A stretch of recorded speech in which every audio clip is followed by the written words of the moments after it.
Buenas tardes, hermanos. Dios les bendiga. Tomen asiento, por favor.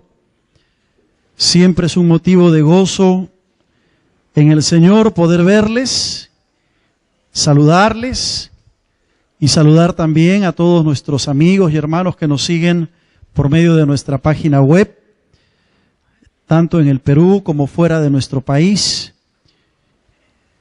Qué bueno poder estar juntos esta mañana. ¿Han recibido todos sus bosquejos? ¿Sí? Si alguien no ha recibido su bosquejo, levante la mano para que los hermanos Sugieres les entreguen, por favor. Aquí adelante faltan algunos bosquejos, allá atrás, por aquí también, hermanos anfitriones, por favor, si pueden repartir los bosquejos por este sector. ¿No hay más? ¿Se acabaron? ¿Se acabaron? Uy, ¿qué pasó? Mucha asistencia hemos tenido en los dos primeros cultos y en este culto también. Parece que se han agotado. Bueno, lo sentimos mucho. Quizá vamos a tener que sacar más copias más adelante, pero esperamos que de todas maneras puedan seguir el mensaje, la meditación, puedan continuar con esta serie que hemos empezado ya sobre la mayordomía y que pueda ser una serie de mucha bendición, como creo que lo ha estado haciendo para cada uno de nosotros. Los bosquejos no son para echarse aire, ¿eh? Algunos veo que están echando aire con los bosquejos. Bueno, échense aire mientras no lo están usando, ¿no? Hoy día vamos a hablar de la mayordomía del dinero. Y es un tema muy práctico, es un tema muy importante también. Tiene connotaciones, como decimos, muy prácticas. Así que yo espero que sea de utilidad y de bendición para todos. Posiblemente sea un tema un poco incómodo para algunos, ¿no? Pero la palabra de Dios habla acerca de este tema y vamos a mirar algunos aspectos importantes. ¿Qué pensamos cuando decimos la palabra dinero? ¿Qué cosa viene a nuestra mente cuando escuchamos la palabra dinero? Hay un refrán que dice, el dinero no trae la felicidad, pero calma los nervios. ¿Qué les parece? El dinero no trae la felicidad, pero calma los nervios. Así que de repente algunos cuando piensan en dinero, no piensan en felicidad, pero piensan en solución a los problemas, piensan que calma los nervios de verdad, ¿verdad? Y que siempre es una ayuda importante, interesante. Pero también cuando pensamos en dinero, para algunos, la palabra que viene a la mente es estrés, ¿no? Tensión. ¿Por qué? Porque empezamos a pensar en los pagos que hay que hacer. Para algunos significa deudas, pagos de tarjeta de crédito, gastos. Para otros son compras, en fin. Hay muchas ideas que pueden venir a nuestra mente cuando hablamos de este tema, del tema del dinero. Nos preguntamos de qué manera podemos usar el dinero. Quizá algunos dicen, bueno, podemos usarlo con efectividad, con propósito. Otros quizá se dan cuenta que han estado usando el dinero de manera inútil, sin propósito, sin entender quién es el dueño del corazón y de todas las cosas, sin humildad. Otros dicen hay que usar el dinero con humildad. En fin, hay una serie de ideas que vienen y se alojan en nuestra mente cuando mencionamos la palabra dinero. Quiero contarles una historia. Es la historia de un abuelo, el abuelo Carlos, que un día entró a su casa con una bolsa llena de caramelos, llena de chocolates y de dulces para repartirla entre sus nietos. Y como podemos imaginar, todos los nietos estaban expectantes de lo que el abuelo Carlos iba a hacer con sus nietos. Así que el abuelo metió la mano en la bolsa y empezó a repartir esos dulces tan ansiados, tan esperados por todos los nietos. Recibieron caramelos, recibieron chocolates, recibieron galletas y todos los niños estaban disfrutando sus dulces y se preguntaban, ¿tú qué recibiste? ¿Y tú qué recibiste? Y todos estaban concentrados en lo que habían recibido de parte del abuelito. Hasta que una de las nietecitas se acercó donde el abuelito, le tocó el hombro y dándole una palmadita le dice: abuelo, ¿quieres uno de mis chocolates? El abuelo se inclinó hacia su única nieta, le sonrió, la tomó con delicadeza en sus brazos y la sentó en sus piernas y le dice: bueno, pero tú ni siquiera has abierto tus chocolates. Ella lo miró fijamente a los ojos y con una expresión franca le dijo: es que yo quiero darte el primero para ti. Es que yo quiero darte lo primero para ti. El abuelo la miró y le dijo: ¿cómo no? Con gusto tomaré uno de tus chocolates. Esta historia nos ilustra claramente lo que significa la prioridad de darle a Dios de lo mucho que Él nos da.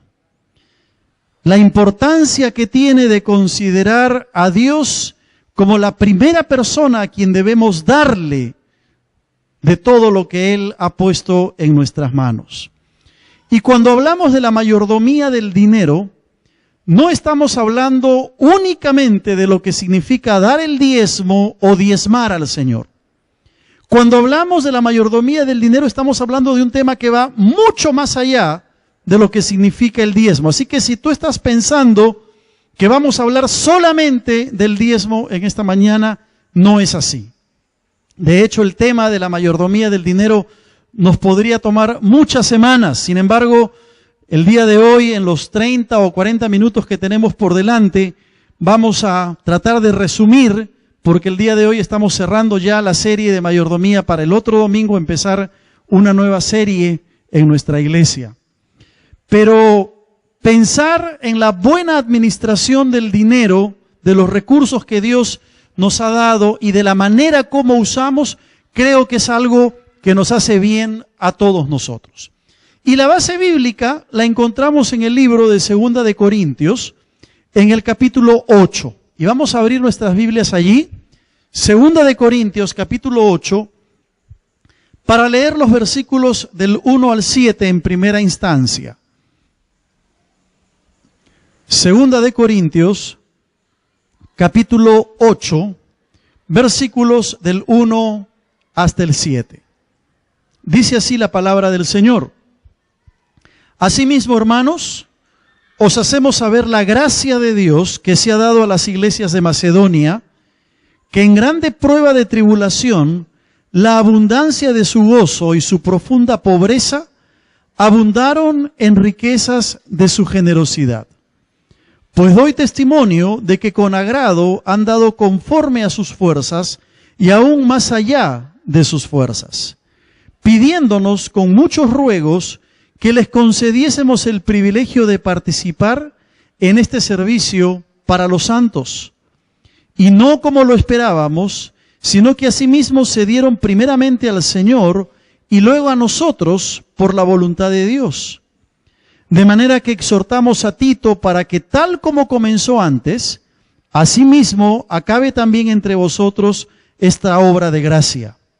Por tanto, como en todo abundáis en fe, en palabra, en ciencia, en toda solicitud y en vuestro amor para con nosotros, abundad también en esta gracia.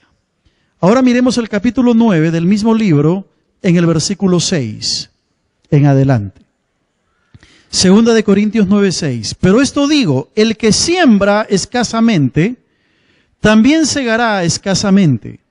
Y el que siembra generosamente, generosamente también segará. Cada uno dé como propuso en su corazón, no con tristeza ni por necesidad, porque Dios ama al dador alegre. Y poderoso es Dios para hacer que abunde en vosotros toda gracia, a fin de que teniendo siempre en todas las cosas todo lo suficiente, abundéis para toda buena obra. Como está escrito, repartió, dio a los pobres, su justicia permanece para siempre. Y el que da semilla al que siembra y pan al que come, proveerá y multiplicará vuestra sementera y aumentará los frutos de vuestra justicia, para que estéis enriquecidos en todo, para toda liberalidad, la cual produce por medio de nosotros acción de gracias a Dios. Este pasaje habla de dos cosas muy importantes. Primero, que el dar es una gracia y que el mejor ejemplo de entrega la tenemos en Dios, en la persona de Cristo, quien se dio a sí mismo por gracia, como un regalo para nosotros. Pero lo segundo que el pasaje muestra es que Dios es un Dios que provee para sus hijos y que multiplica para sus hijos aquello que sus hijos le piden, aquello que sus hijos necesitan. El mal uso del dinero en el hogar ha sido siempre fuente de gran tensión, fuente de gran problema. Pero cuando es Dios quien maneja nuestras finanzas, no tenemos por qué preocuparnos, porque Dios, como el dueño del universo, si tomamos nuestras decisiones con prudencia y, como decíamos las semanas anteriores, con sabiduría, podemos llegar a experimentar una vida de liberación financiera, una vida de bendición para cada uno de nosotros. Y en esta mañana, en esta tarde ya, yo quiero que veamos el primer punto en esta hora que tiene que ver con la importancia de la buena mayordomía del dinero. ¿Por qué es importante la mayordomía del dinero? ¿Por qué traemos un domingo a la mañana un tema como este, que para algunos puede ser un tema práctico, sí, pero de pronto incómodo? Para otros puede ser un tema quizá no muy espiritual. ¿Cómo vamos a hablar del dinero? Bueno, veamos que la Biblia le da importancia a este tema. ¿Por qué es importante hablar de la mayordomía del dinero? Pues en primer lugar, porque Dios habla acerca de las deudas. Para Dios el tema del dinero, el tema de las deudas, no es un tema que no se encuentre en su palabra. No es un tema que esté vedado. No es un tema que no se pueda tocar. De hecho, tanto en Romanos capítulo 13, versículo 8, como en Mateo en el capítulo 5, el Señor va a hablar y Pablo va a hablar acerca de este tema. ¿Se acuerdan cuando en Romanos 13, 8, Pablo va a decir, no debáis a nadie nada? Es una enseñanza paulina. No debáis a nadie nada. Pero cuando vamos a Mateo en el capítulo 5, descubrimos que el Señor mismo va a decir, al que te pida, dale. Y al que quiera tomar de ti prestado, no se lo rehuses. Entonces, ¿cómo armonizamos la enseñanza del Señor Jesús con la enseñanza del apóstol Pablo? Pablo dice, por un lado, no debáis nada a nadie, pero el Señor dice, al que te pida prestado, no se lo rehuses. Lo que Pablo está diciendo en realidad es que los creyentes no deben tener deudas pendientes con nadie. No deben de tener deudas que no estén pagando, que no estén cumpliendo con los demás. Cuando alguien pide prestado, debe haber un acuerdo de pago. Y no pagar una deuda es totalmente injusto, porque lo que uno está haciendo es retener lo que le pertenece a otra persona. Entonces, cuando Pablo dice, no debáis a nadie nada, lo que está diciendo es, no tengas una deuda que está pendiente de pago y que te has hecho, como decimos en nuestro lenguaje criollo, te has hecho el loco, te has hecho el de la vista gorda para no pagar esa deuda. La palabra de Dios nos dice que si podemos ayudar al necesitado, debemos de hacerlo. Si alguien nos pide prestado y estamos en capacidad de poder ayudar, debemos hacerlo. Pero debemos cumplir y honrar nuestras palabras. Si no cumples con tu palabra de pago, entonces estás mintiendo. Y como bien sabemos, la mentira es un pecado. Por ejemplo, Dios nos manda a ser generosos. ¿Cómo podemos ser generosos si tenemos deudas que no estamos pagando y que no estamos cumpliendo? Así que la pregunta para nosotros en esta mañana, esa pregunta incómoda que el Señor nos hace es, ¿estás pagando tus deudas? ¿Estás cumpliendo con tus obligaciones ante las entidades bancarias, financieras, una empresa, un hermano, un amigo, alguien que te prestó dinero?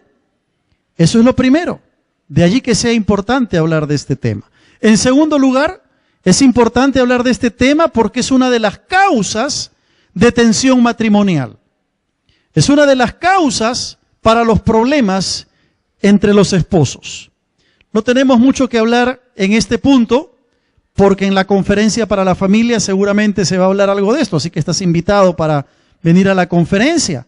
Pero sabemos que una de las razones para los divorcios, aparte de la falta de comunicación en la pareja y el problema de la adaptación sexual en la pareja, el otro problema es el problema financiero.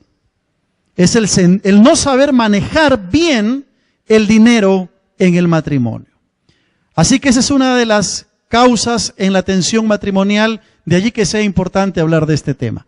En tercer lugar, porque vivimos en una cultura de consumo, que lo que está haciendo es distorsionar los valores bíblicos. Tú y yo vivimos en una sociedad consumista, ¿no es verdad? Gracias al Señor, nuestro país está saliendo de una crisis.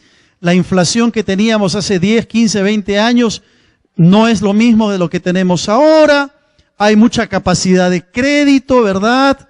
Hay mucho dinero que se maneja. A mí me llaman por teléfono a cada rato, toda la semana: señor Cerrón, que tenemos un crédito aprobado para usted. Tenemos una tarjeta de crédito para ofrecerle. Tenemos un dinero en efectivo para que usted lo aproveche. Y nos quieren por todos lados meter la idea de que necesitamos más dinero, y lo que no nos estamos dando cuenta es que nos están invitando a comprar cosas con dinero que no es de nosotros. Nos están invitando a gastar dinero, pero endeudándonos a través del famoso dinero plástico, como son las tarjetas de crédito, ¿verdad? Vivimos en una sociedad así. Los reclames de televisión, las cosas que vemos en los centros comerciales, la cantidad de centros comerciales, restaurantes, publicidad de ropa, publicidad de cosas que ni necesitamos y que muchas veces se nos meten por los ojos, creándonos una necesidad. De allí que sea importante hablar de este tema.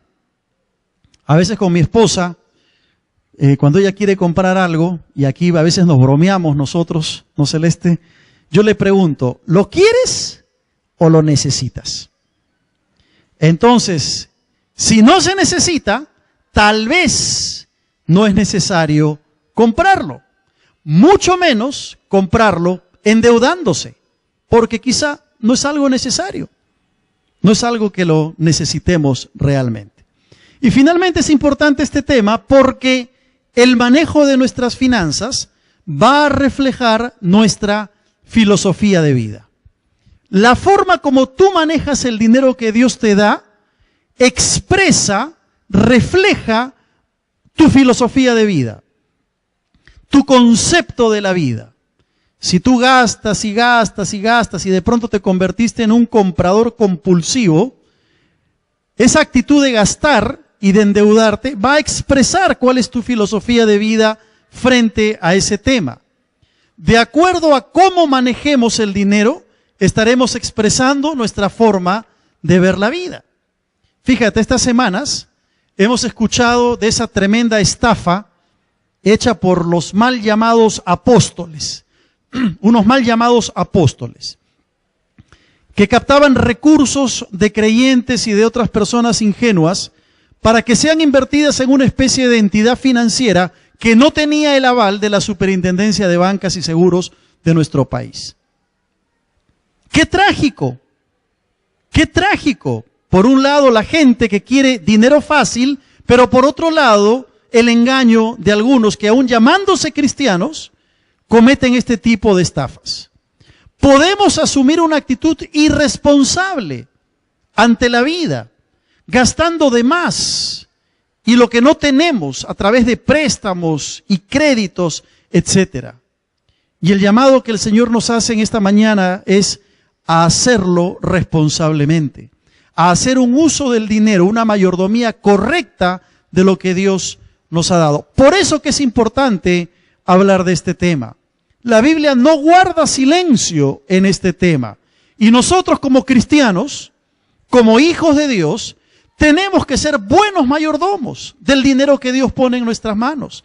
Tenemos que ser buenos administradores de lo que Dios ha puesto en nuestras manos. Tenemos que saber administrar correctamente los recursos económicos que Dios nos ha dado.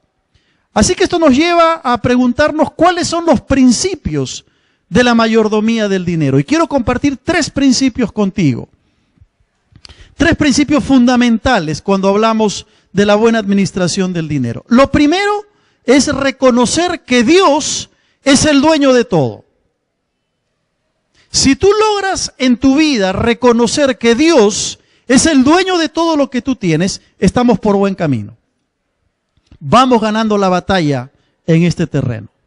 ¿Te acuerdas cuando Job en el capítulo 1 dijo, el Señor dio, el Señor quitó? Sea el nombre del Señor bendito. Desnudo salí del vientre de mi madre, desnudo volveré a la tierra. Este es un principio que se aplica no solo a la mayordomía del dinero, sino, como hemos dicho, a la mayordomía del cuerpo, de los talentos, a la mayordomía del tiempo, etc. Se hace imprescindible reconocer que Dios es el dueño de todo lo que tú tienes. Amén. Dios es el dueño de todo lo que Él te ha dado. Y como dueño, Él es el propietario de todas las cosas y tú y yo somos sencillamente administradores de lo que Dios nos ha dado. Ese es el primer principio cuando hablamos de la mayordomía. Un reconocimiento total de que Dios es el dueño de todas las cosas. En segundo lugar, el segundo principio es aceptar la provisión de Dios. Es aceptar que Dios, nuestro Dios, es un Dios proveedor, es un Dios fiel, es un Dios rico en todo y que Él puede proveernos a ti y a mí todo aquello que necesitamos.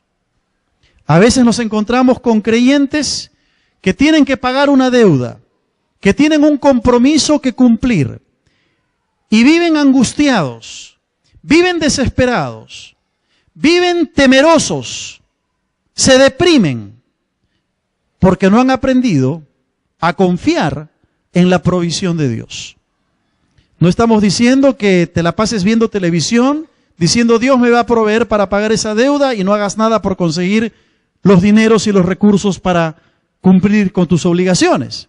No estamos diciendo eso.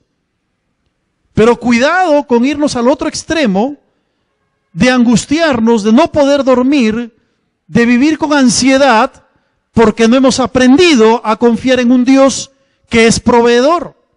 Mira lo que dice el apóstol Pablo en Filipenses capítulo 4, a partir del versículo 10.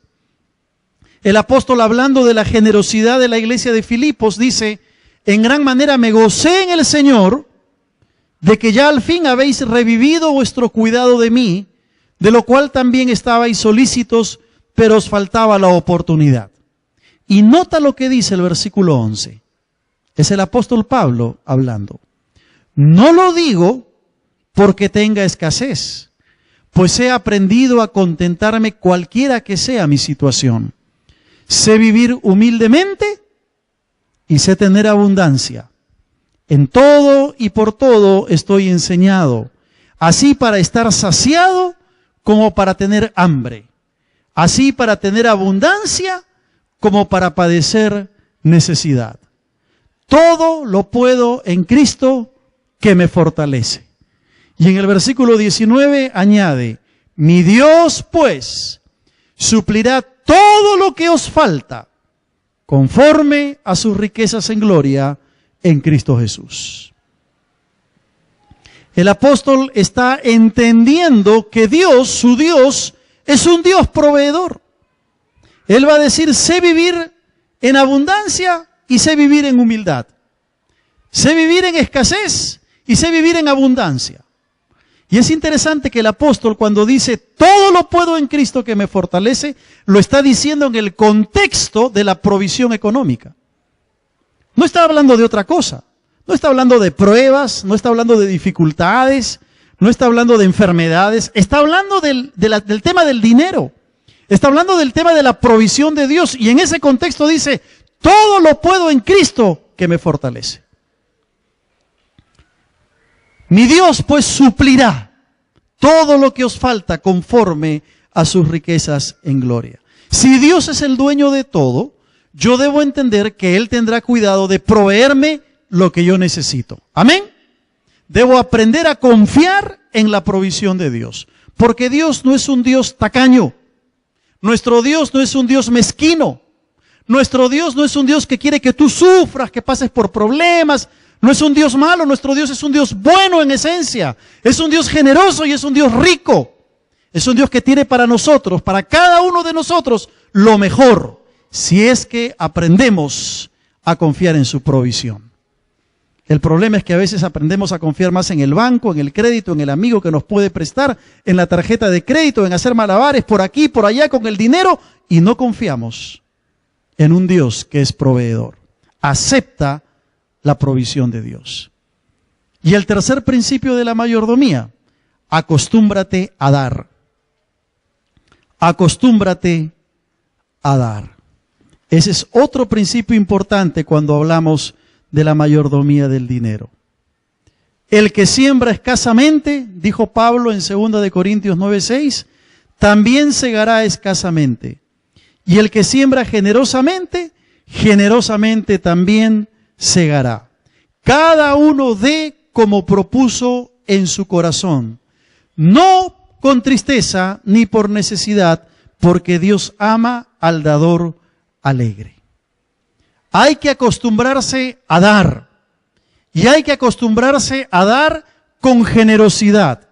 Cuando el apóstol Pablo dice, cada uno dé como propuso en su corazón, no con tristeza ni por necesidad, porque Dios ama al dador alegre, está animando a la iglesia de Corinto a que tengan como una práctica en su vida el dar, el ser generosos, el ofrendar sistemáticamente y en este caso en particular en ayudar a los hermanos que estaban en necesidad.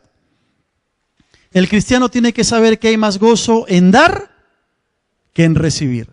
Más bienaventurado es dar que recibir, dice la palabra del Señor. Ahora, hay creyentes que les cuesta dar, ¿cierto? No dan, no porque no tengan, sino porque no se han acostumbrado a dar. Les duele, les quita la paz, no pueden dormir. Si por allí el Señor les toca el corazón y dan algo, ya se sienten como que han hecho algo malo. Hay creyentes así a veces, que no han aprendido a dar.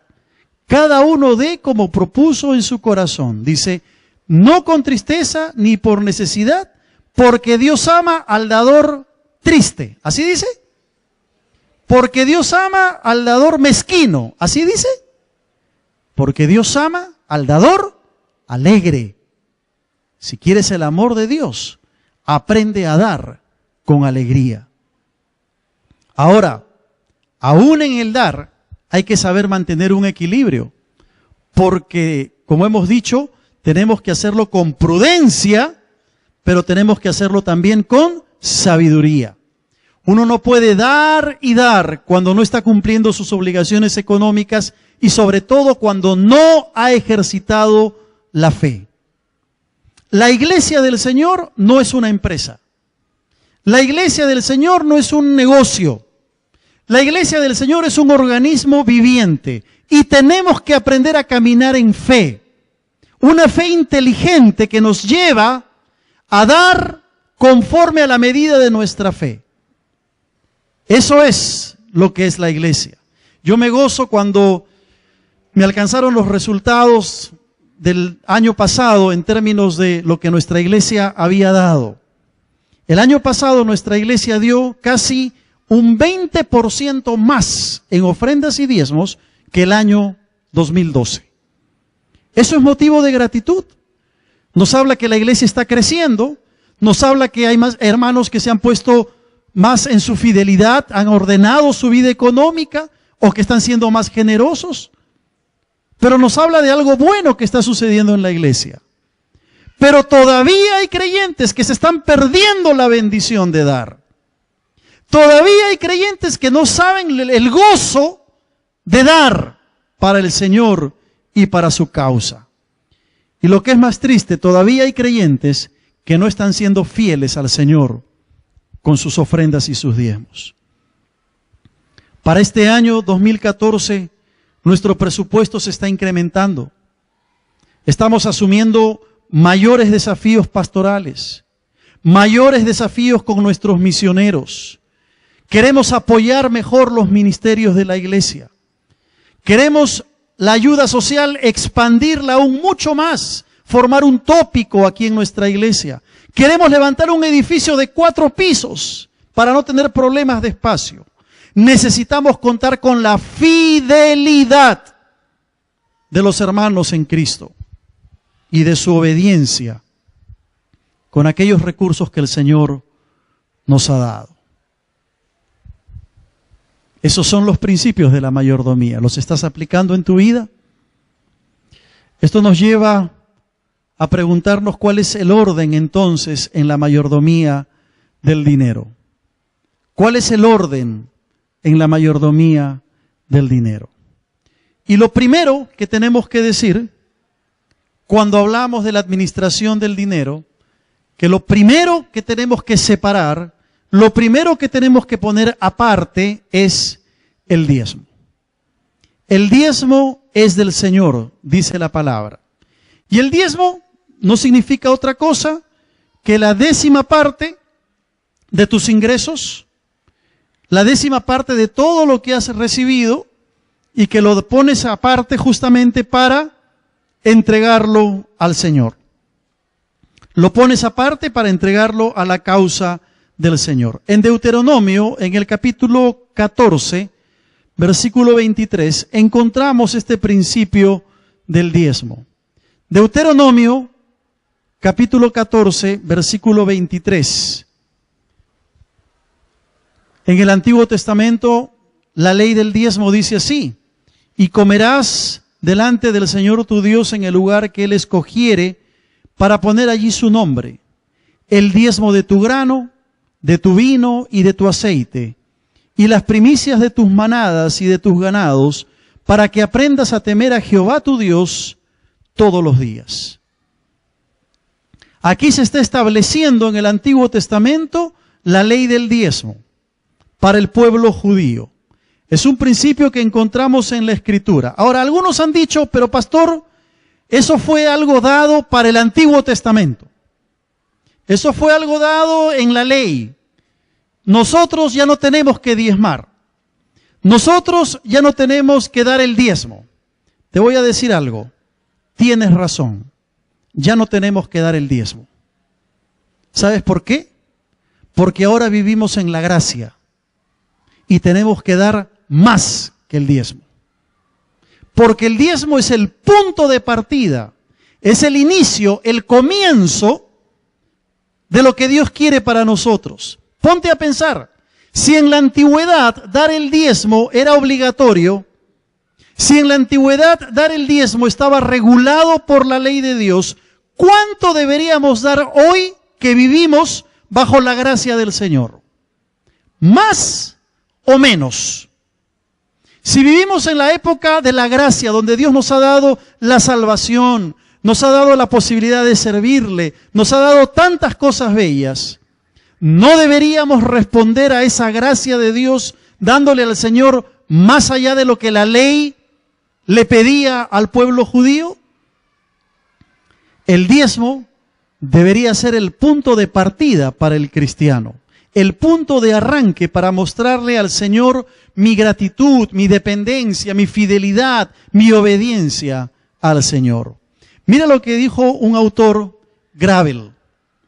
Es inconcebible desde el punto de vista de la cruz que alguien ofrende menos bajo la gracia de lo que los judíos ofrendaban bajo la ley. ¡Qué interesante! Porque muchos cristianos dicen por ahí, no, yo no doy el diezmo porque eso no está en el Nuevo Testamento. ¿Es verdad? ¿Es verdad? Yo no doy eso porque el diezmo era para el tiempo de la ley. ¿Es verdad? El diezmo era para el tiempo de la ley. Hoy estamos bajo la gracia, entonces nos corresponde responder a la gracia de Dios dando mucho más de lo que la ley nos pedía. ¿Cuántos dicen amén? Pocos amén. ¿Sabes por qué? Porque nos duele dar, porque nos cuesta dar. ¿Qué implica diezmar? Y este tema yo lo trato con mucho cuidado y con temor al Señor, y ustedes van a notar por qué. Pero ¿qué implica diezmar? Diezmar implica reconocer a Dios como el dueño de todo, tal como lo hemos dicho. Es un reconocimiento de Dios como el dueño de todo. Cuando tú diezmas, cuando tú traes tu diezmo aquí adelante, tú estás diciéndole al Señor, Señor, tú eres el dueño de todo. Todo te pertenece a ti. Pero en segundo lugar, implica adorar voluntariamente a tu Dios. Cada vez que le damos al Señor lo que le pertenece, estamos en un acto voluntario de adoración. Por eso yo siempre digo, cuando recogemos las ofrendas y los diezmos, no es un tiempo para conversar, no es el recreo en el culto, ¿no? Porque algunos piensan que es el recreo del culto, no. Es para adorar al Señor.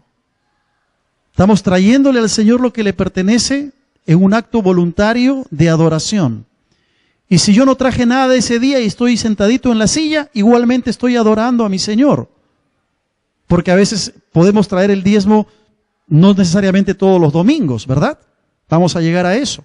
En tercer lugar, es reconocer a Dios primero.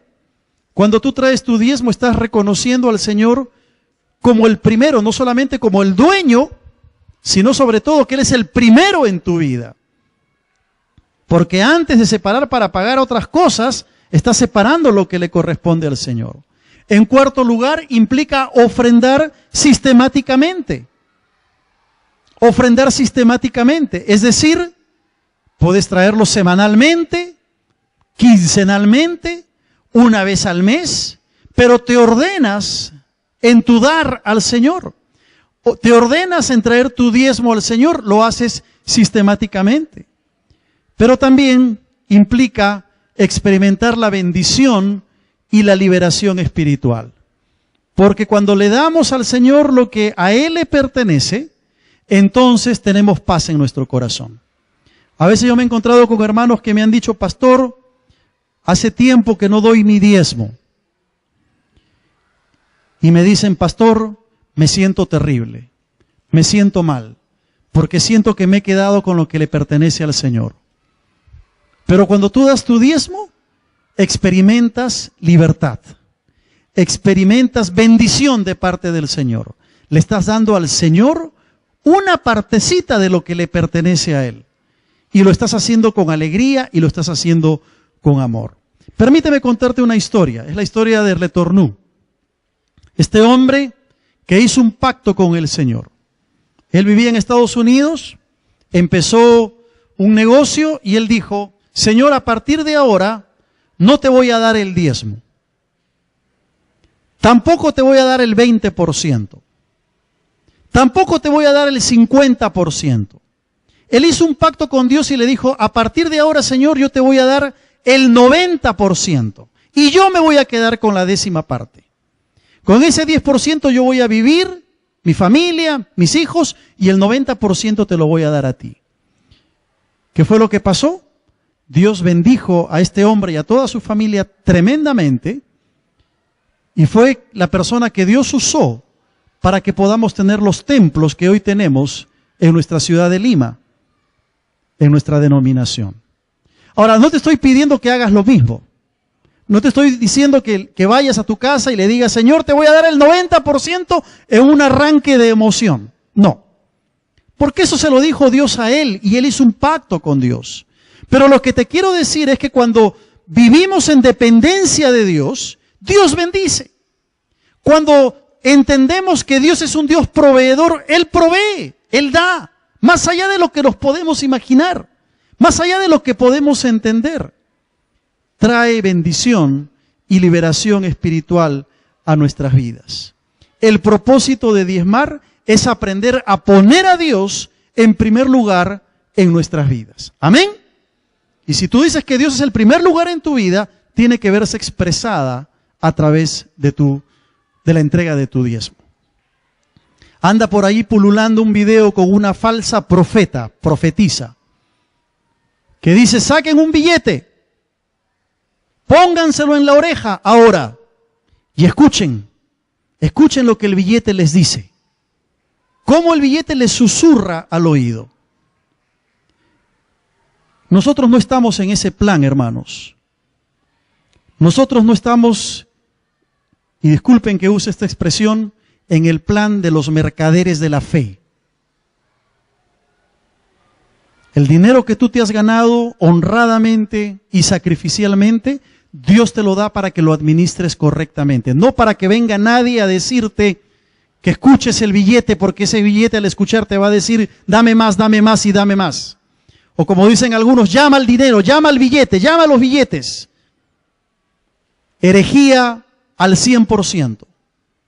El propósito de diezmar es aprender a poner a Dios en primer lugar en nuestras vidas.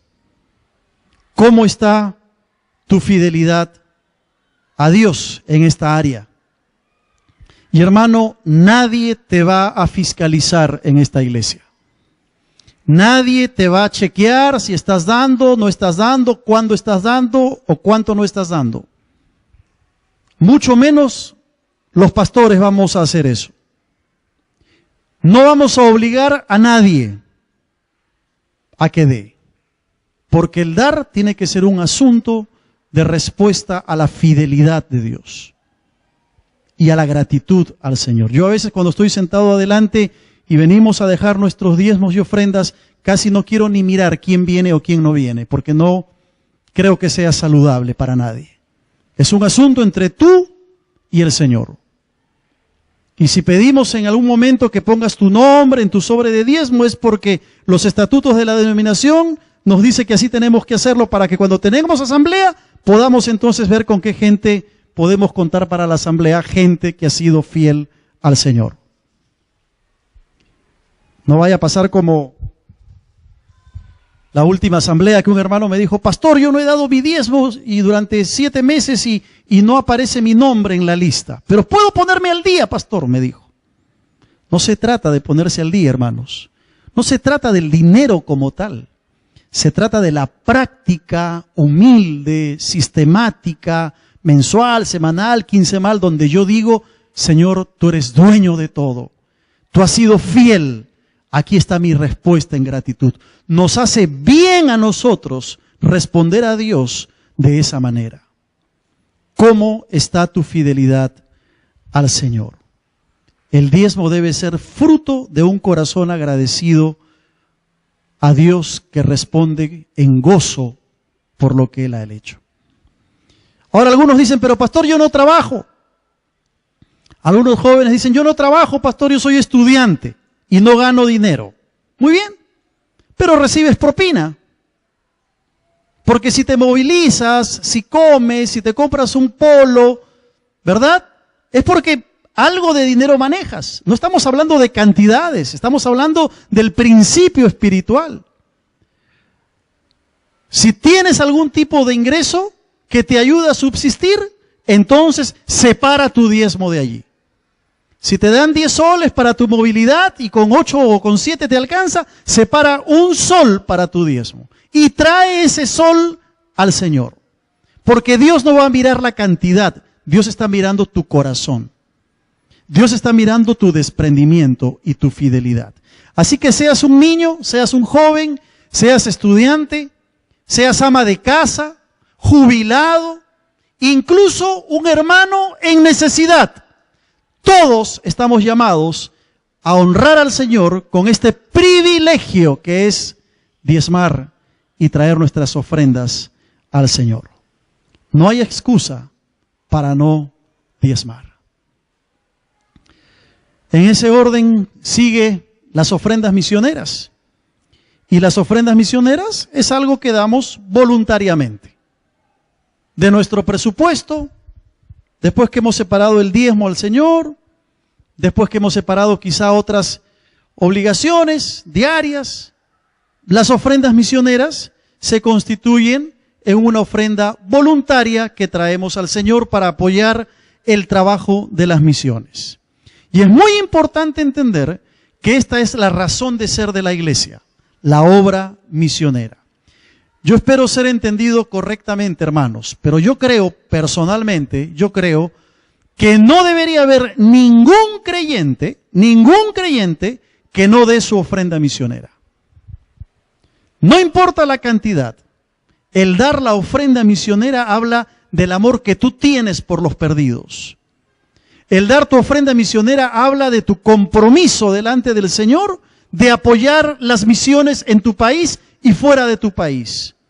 El dar la ofrenda misionera te pone en un lugar de privilegio, porque quizás no puedes ir al campo a hacer misiones, pero sí puedes ofrendar para que otros vayan. Y aún los niños deben ser enseñados en esta área tan importante de la vida de la iglesia. Las misiones, siempre lo hemos dicho, no es un programa más de la iglesia. Las misiones es la vida de la iglesia. Quizá sacrificar una comida en la calle, una compra innecesaria, un paseo, una visita al cine, una hamburguesa, algo que tú consideres importante, sacrificarlo para dar ese importe a las misiones usando tu sobre misionero y traerlo al Señor. Eso trae bendición a tu vida y a la iglesia. Te pregunto, ¿cómo está tu fidelidad al Señor en la tarea misionera? ¿Arde tu corazón por las misiones? ¿Arde tu bolsillo por las misiones? Porque a algunos hermanos les arde mucho el corazón por las misiones, por la evangelización, pero no les arde la billetera. Y tenemos que ser consecuentes con la obra del Señor. ¿Sabes cuánto nuestra iglesia dio el año pasado para las misiones? Yo me alegro y me gozo tanto cuando recibo estos resultados. 18,000 soles más que el 2012. Nuestra iglesia ha dado 18,000 soles más para las misiones solamente que el 2012. ¿Es un motivo de gozo o no? ¿Cuánto diste tú? No me lo respondas. ¿Cuánto trajiste al Señor para la obra misionera? En tercer lugar, la ayuda social, que es otra área importante en nuestra iglesia, hacia donde nuestros recursos tienen que ser dirigidos. El aporte económico o el aporte en víveres, como lo hacemos una vez al mes, es muy importante para ayudar a las familias que están en necesidad. ¿Sabes que en nuestra iglesia hay familias muy necesitadas? ¿Sabías eso? ¿Sabes que hay hermanos que el día de hoy no van a almorzar dignamente porque no tienen los recursos para hacerlo? El año pasado, nuestra iglesia pudo atender a 74 familias de nuestra congregación, entregando 145 paquetes de víveres, que nuestras hermanas, no voy a mencionar nombres porque me han pedido que no lo haga, pero nuestras hermanas que están a cargo del Ministerio de la Ayuda Social, se dan el trabajo de visitar casa por casa, llevando los paquetes, que a veces puede ser mucho o no para una familia, pero el simple hecho de llevarles les genera una sonrisa en esa familia al ver que la iglesia se ha acordado de las necesidades de esos hermanos. Y han habido familias que han sido visitadas más de 2 o 3 veces y que han recibido el kilo de amor. Hemos mandado a hacer 1000 bolsas como estas, que dice kilo de amor, para que tú te la lleves hoy al final del culto y el próximo domingo lo traigas con tu kilo de amor. 1 kilo de arroz, 1 kilo de azúcar, menestras, aceite, leche, lo que tú quieras poner. Y dejes esta bolsa el próximo domingo con tu ofrenda que será destinada exclusivamente para hermanos de nuestra iglesia, principalmente, debo decir, porque a veces hay personas de la comunidad que también necesitan, pero la palabra dice que primero debemos atender a la familia de la fe, que serán entregados en paquetes a nuestros hermanos. Si cada uno trae 1 kilo de amor, el próximo domingo podríamos tener casi 1 tonelada de amor aquí, porque somos casi 1000 personas en todos los cultos. Es un privilegio que tú y yo tenemos delante del Señor. El orden continúa, hay que pagar deudas, por cierto, como hemos dicho, los gastos diarios que se ocasionan por la comida, por la movilidad, por las compras, a veces medicinas. Si se puede, ahorrar, como dice el refrán, guardar pan para mayo, ¿no? En lo posible. No tenemos una cultura del ahorro, nosotros los peruanos, pero qué importante es considerar esto. Las inversiones, si por allí tienes un dinero extra y quieres invertirlo, eres bienvenido a hacerlo. Pero hay un orden que tenemos que seguir. Y como cristianos y buenos mayordomos del Señor, tenemos que aprender a hacerlo correctamente. Tengo que ir terminando. Nos ha ganado el tiempo. ¿Cuáles son los resultados de una buena mayordomía del dinero? ¿Cuáles son los resultados de una buena mayordomía del dinero? Básicamente son 4. Primero, paz con Dios. Podrás tener paz con el Señor, de saber que no le estás robando, que no estás reteniendo lo que al Señor le pertenece. En segundo lugar, tendrás paz con tu prójimo, sobre todo si le debes algo, ¿no? Estarás bien con él, te mirará bien, lo podrás mirar a la cara, te sentirás en paz. ¿Por qué? Porque has cumplido con tus obligaciones. En tercer lugar, paz con tu cónyuge, con tu esposo, con tu esposa, de saber que se han ordenado las cosas en la casa, que hay un presupuesto que se está siguiendo, que juntos están llevando adelante el desafío económico del hogar. Pero en cuarto lugar, tendrás paz contigo mismo. Vas a poder dormir bien, te lo garantizo. Vas a poder gozar de salud emocional, de salud física y de salud espiritual. La paz que viene del Señor. Hermanos queridos, dar es una gracia. Y hay que saber dar con generosidad y con alegría. Y yo me gozo porque aquí hay muchos hermanos generosos. Hay muchos hermanos que aún de su pobreza, escúchame bien, aún de su pobreza, son fieles al Señor y van más allá aún de su diezmo o de su ofrenda misionera. Pero también hay hermanos que necesitan aprender en esta área. Y que mi oración es que la gracia de Dios nos ayude a todos, a responder en fidelidad al Señor. ¿Cómo está tu vida financiera? ¿Es una vida ordenada o no te deja dormir? Te quita la paz. Te ha robado el gozo. Si es así, hoy puede empezar a cambiar eso. Hoy puede producirse el cambio en tu vida.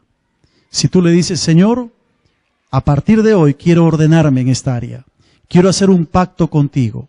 Necesito de tu gracia. Necesito de tu ayuda. Amén. Vamos a orar.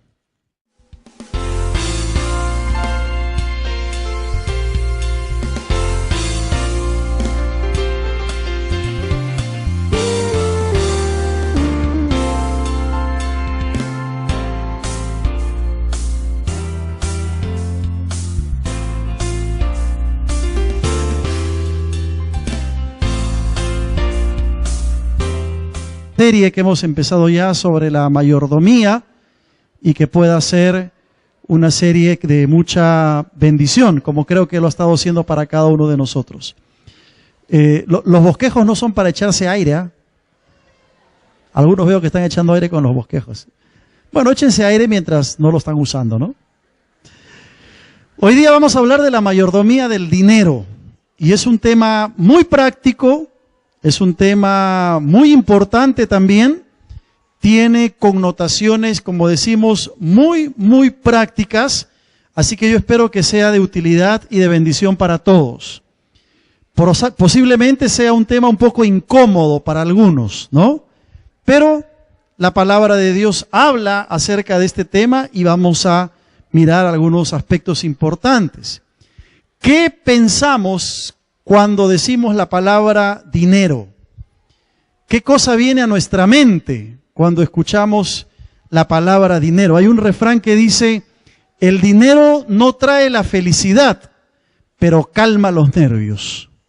¿Qué les parece?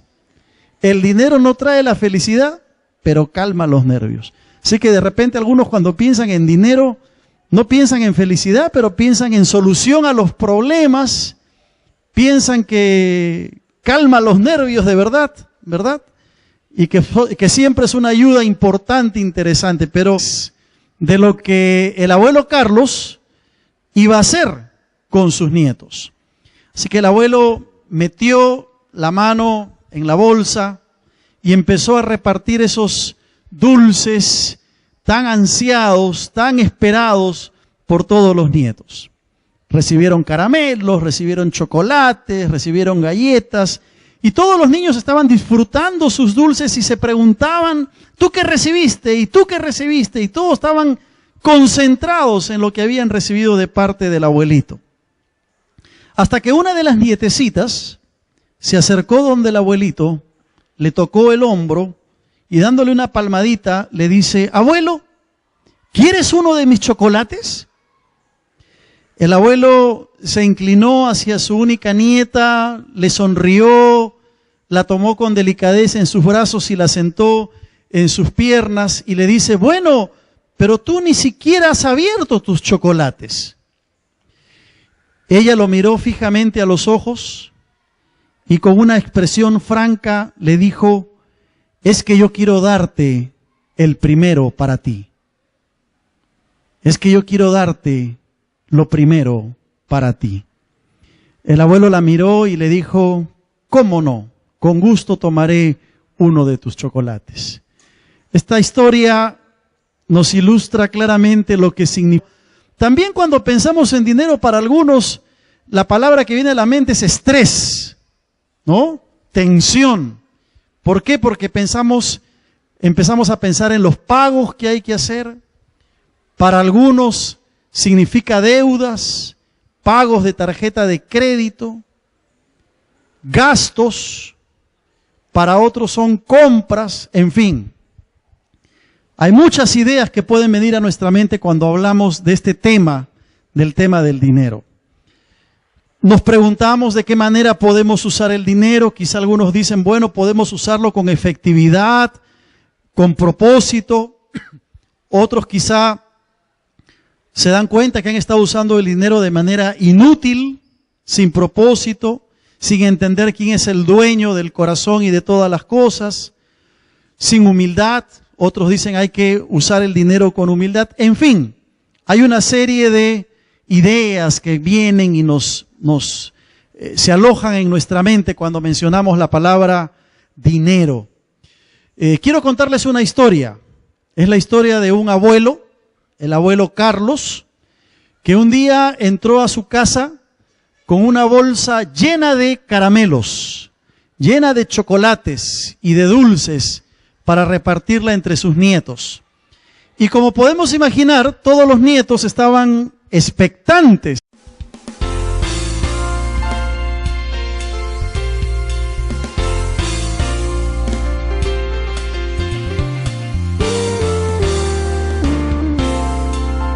Amén.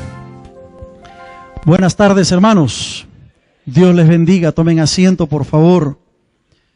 Siempre es un motivo de gozo en el Señor poder verles, saludarles y saludar también a todos nuestros amigos y hermanos que nos siguen por medio de nuestra página web, tanto en el Perú como fuera de nuestro país. Qué bueno poder estar juntos esta mañana. ¿Han recibido todos sus bosquejos? ¿Sí?